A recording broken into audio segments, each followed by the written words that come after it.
Bonjour groupe 95. Aujourd'hui, nous allons vous enseigner comment faire un gâteau Reine Élisabeth. Nous avons choisi cette recette parce que pour ma part, c'est un dessert que je mange à l'occasion et que j'apprécie beaucoup. Pour ma part, le gâteau Reine Élisabeth est une tradition dans ma famille. À chaque souper de famille, il y a un gâteau Reine Élisabeth. Depuis, moi et ma grand-mère adorons le faire ensemble. Avant de commencer à cuisiner cette délicieuse recette, moi et Coralie allons vous expliquer l'origine de ce gâteau. Nous ne savons pas avec exactitude quelle est l'histoire du gâteau Reine Élisabeth, mais la plupart des livres de référence s'entendent pour dire que la recette est apparue pour la première fois en 1953 dans un livre de cuisine canadien en l'honneur du couronnement de la Reine Élisabeth II.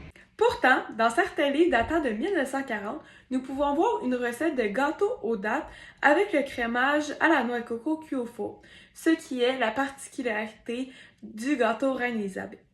On dit aussi que, à cette époque, la recette du gâteau de Reine Élisabeth se vendait à 15 sous la copie. Une autre théorie de ce célèbre dessert est qu'il fut introduit à la cour d'Angleterre dans les années 1950 par le pianiste polonais Jan Stewart. Ce gâteau est donc originaire d'Angleterre. On raconte que, lors d'une invitation à prendre le thé, le pianiste aurait servi ce gâteau à la reine-mère. Ayant adoré ce dessert, elle lui demanda la recette et en offrit pendant plusieurs années à ses sujets royaux. Ce qui est sûr, c'est que le gâteau Reine Élisabeth est un classique gastronomique canadien et encore aujourd'hui, plusieurs chefs l'offrent dans leur menu. Maintenant, passons à la cuisine. Pour le gâteau Reine Élisabeth, nous avons besoin de farine tout usage, De bicarbonate de soude, de cassonade, de poudre à pâte, de beurre non salé, de sel de dattes. et pour finir, d'eau. Avant de commencer la recette, n'oubliez pas de vous laver les mains.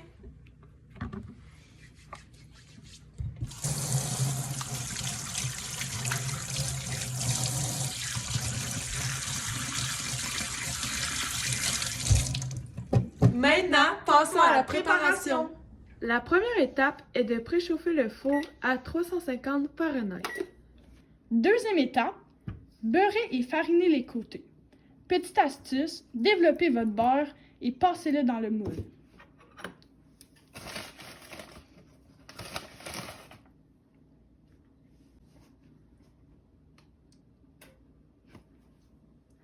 Ensuite, tapissez de papier parchemin le fond d'un moule à charnière de 25 cm, 10 pouces ou un moule carré en pyrex de 23 cm, 9 pouces. Troisième étape, coupez grossièrement 2 tasses de dattes dénoyautées. Coralie et moi les avons coupées en 4.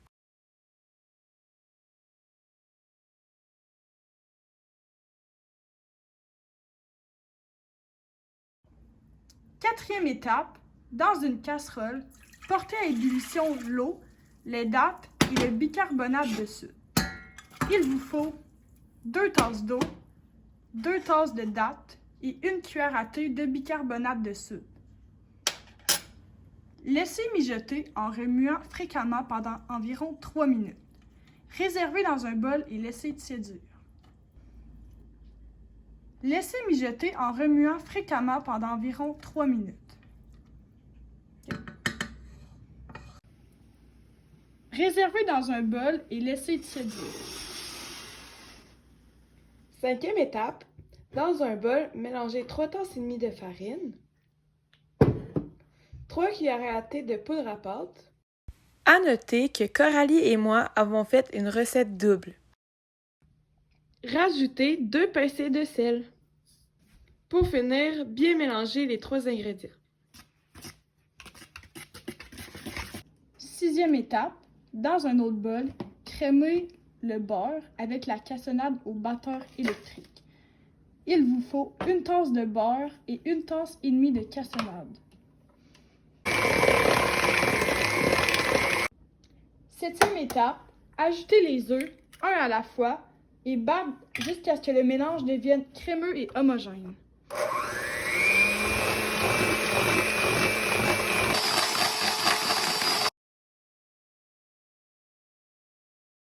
petite astuce, si vous n'êtes pas à l'aise de casser directement les œufs dans le bol comme Olivia, vous pouvez les casser dans un bol à côté pour éviter qu'il y ait des coquilles dans le mélange. 8e étape, mettre les ingrédients humides dans un grand bol. Rajouter les ingrédients secs et les dattes en alternant.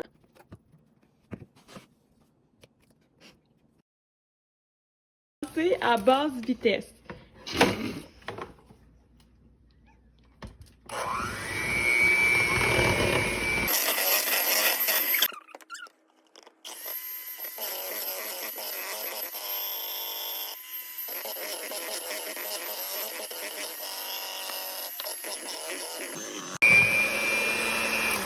Neuvième étape, verser dans le moule.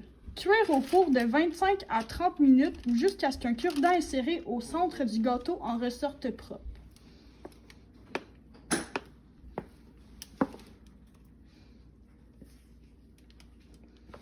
Dixième étape, mettre le gâteau au four.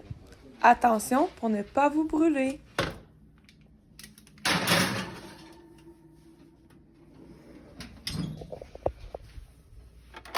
Même s'il est écrit dans la recette de mettre le gâteau pendant 30 minutes, il est conseillé de regarder votre gâteau après 25 minutes pour être sûr qu'il ne soit pas trop cuit.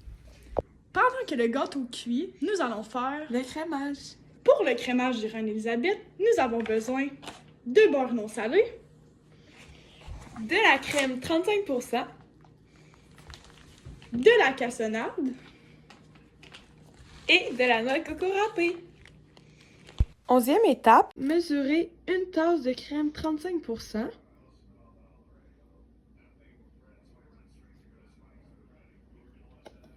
Et la mettre dans la casserole. 12e étape, mettre une tasse de beurre non salé dans la casserole. 13e étape, mesurer 3 tasses de cassonade.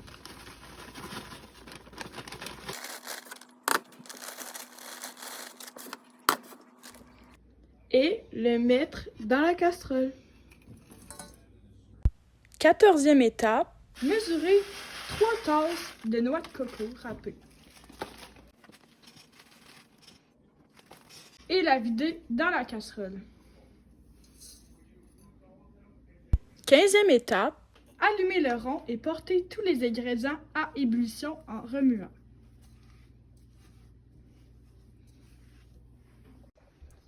Une fois à ébullition, laissez mijoter pendant 2 minutes. 16e étape, retirer le gâteau du four. 17e étape, répartir le glaçage sur le gâteau encore chaud. 18e étape, poursuivre la cuisson de 2 à 3 minutes au four ou jusqu'à ce que le glaçage soit légèrement doré.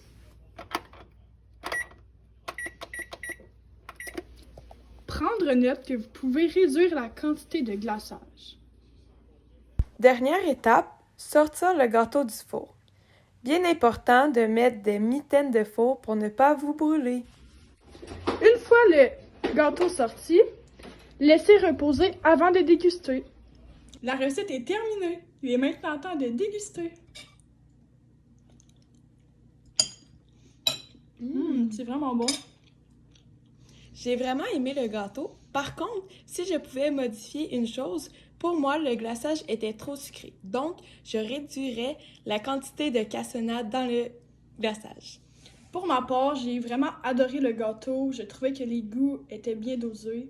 Pour moi, le gâteau était à la perfection. Maintenant, c'est à vous d'y goûter!